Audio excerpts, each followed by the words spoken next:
na leen pendant des mois projet fii jàppal fii bàyyil fii ay nit dee ci ay nit ñàkk ci seen i liggéey ay nit ñu lakk ci seen i bagage en tout cas li fi am bëri na finalement ñu ñëw joxe benn verdict boo xamante ne nii. xam nga léeg-léeg damay yaakaar ne tout ça pour ça. léeg-léeg damay yaakaar ne sénégalais yi dañuy gaaw a fàtte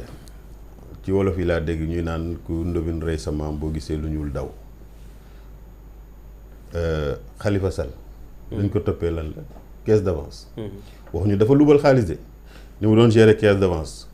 ñi ko jiitu woon fii yëpp noonu lañ doon gérer caisse d'avance. mu am ay ñi ko jiitu woon ñu nekkoon ay maire de Dakar ñëw di témoigner dans son procès ne leen caisse bi nii lay fonctionner nii lañ ko mus a utiliser. faale ñu loolu. ñu tëj ko parce que en réalité bëgguñu woon mu nekk candidat en 2019.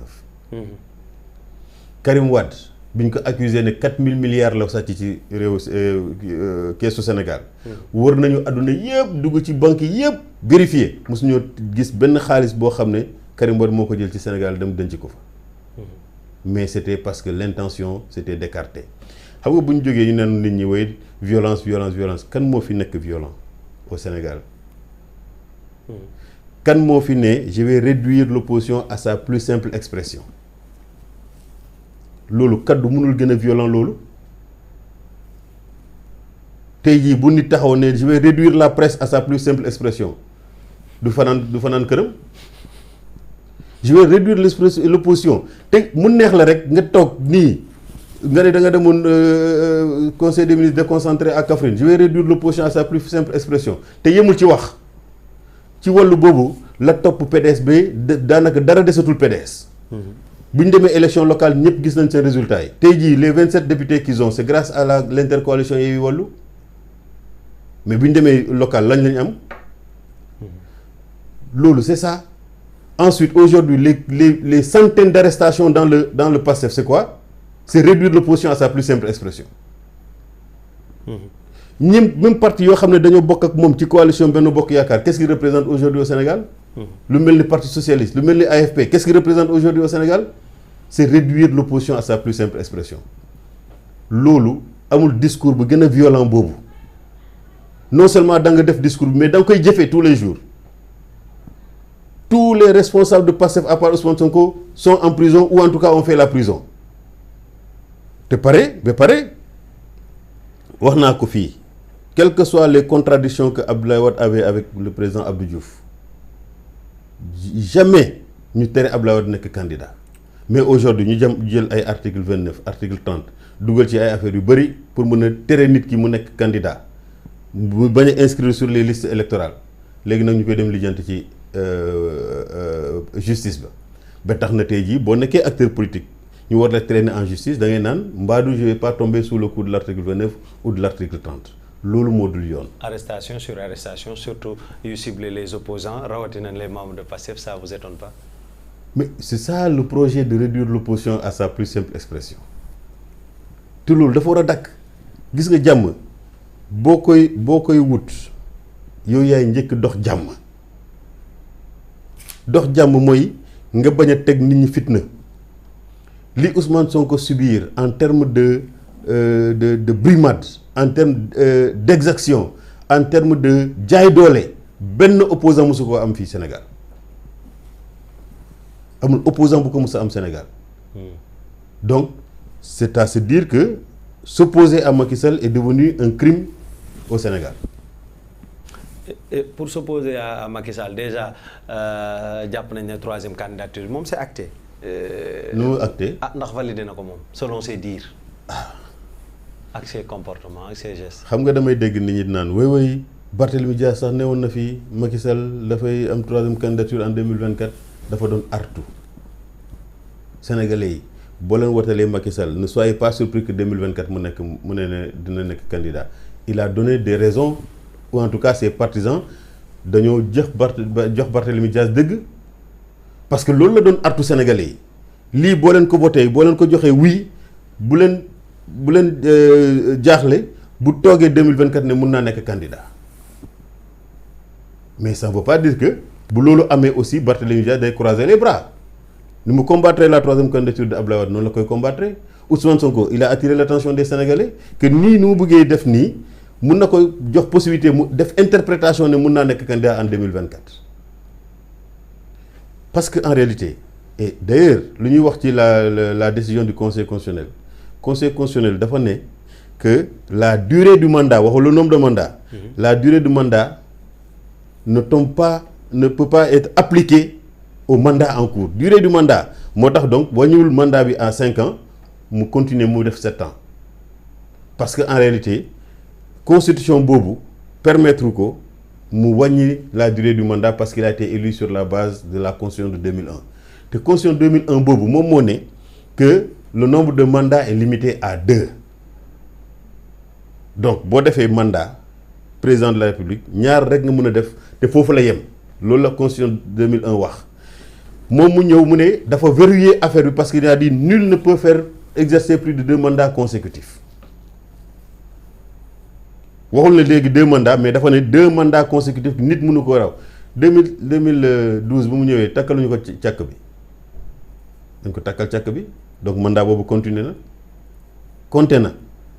2019 bu mu nekkaatee ñu takkalaat ko càkk bi muy ñaari yoon donc am na ñaari mandat tey jii ñoom ñoo bëgg a fooye seen xel waaye mënuñoo fooye xelu Sénégalais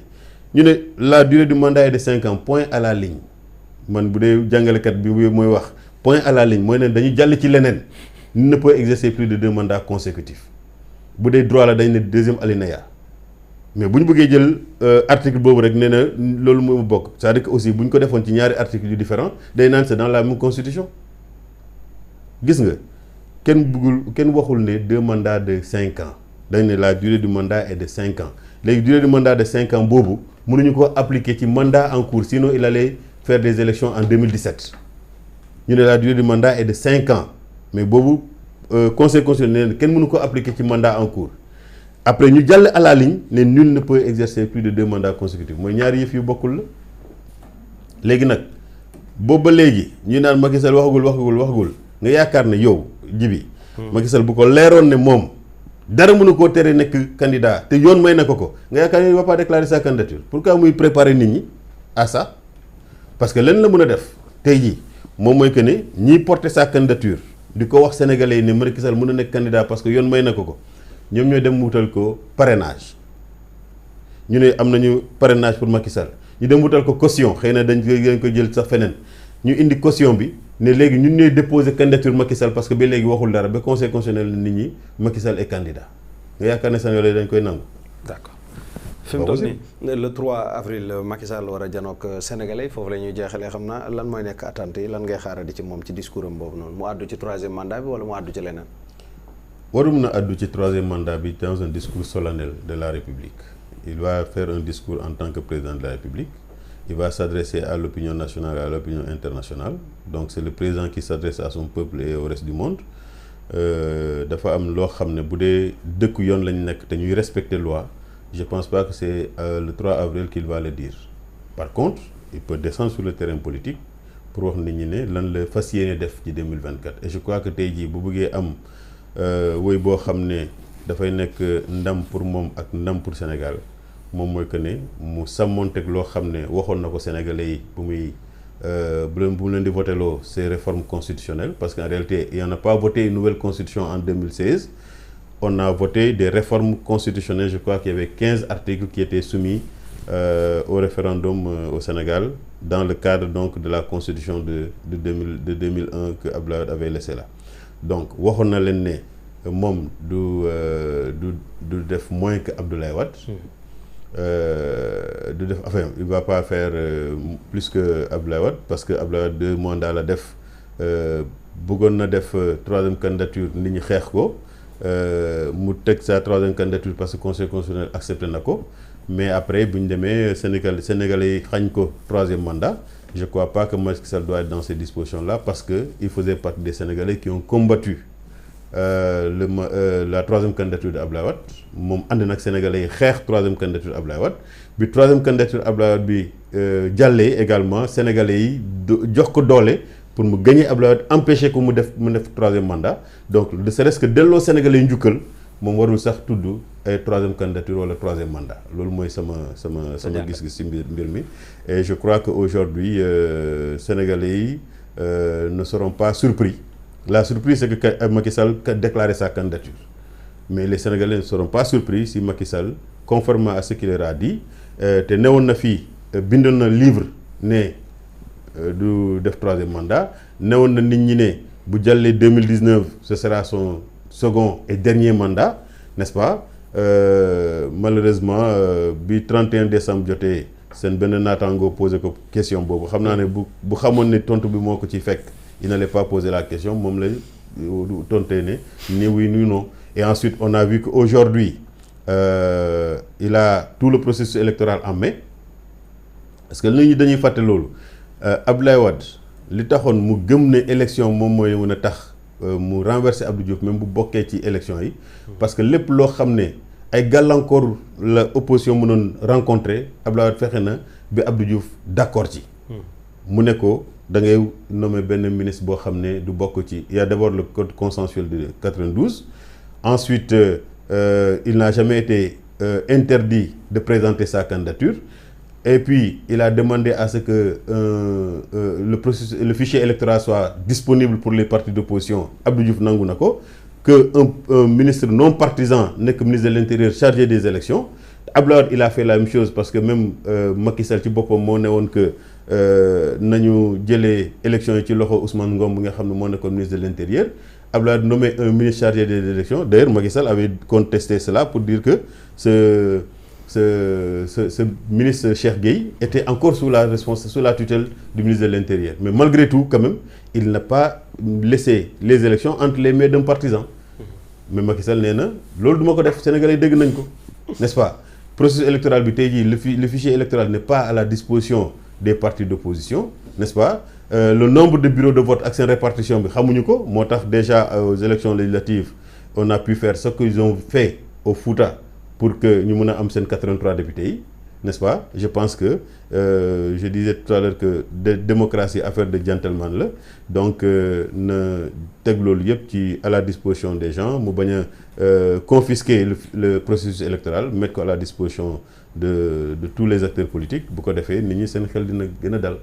En tout cas, je crois que loolu mooy indi stabilité au Sénégal. Merci beaucoup Mamadou Lamine Diante. C'est moi qui te remercie. jërëjëf en tout cas doon am mbégte bu baax a baax doon ànd ak yow ci suñu émission Actu 7 tey jii yam ak naka àjjuma fii la ñu yem ak yéen mbokk yi ci seen émission doon leen jaajëfal bu baax a baax lépp lu fi jub rek ñoo xam ne yàlla suñu borom la lu dëng itam ñoo xam ne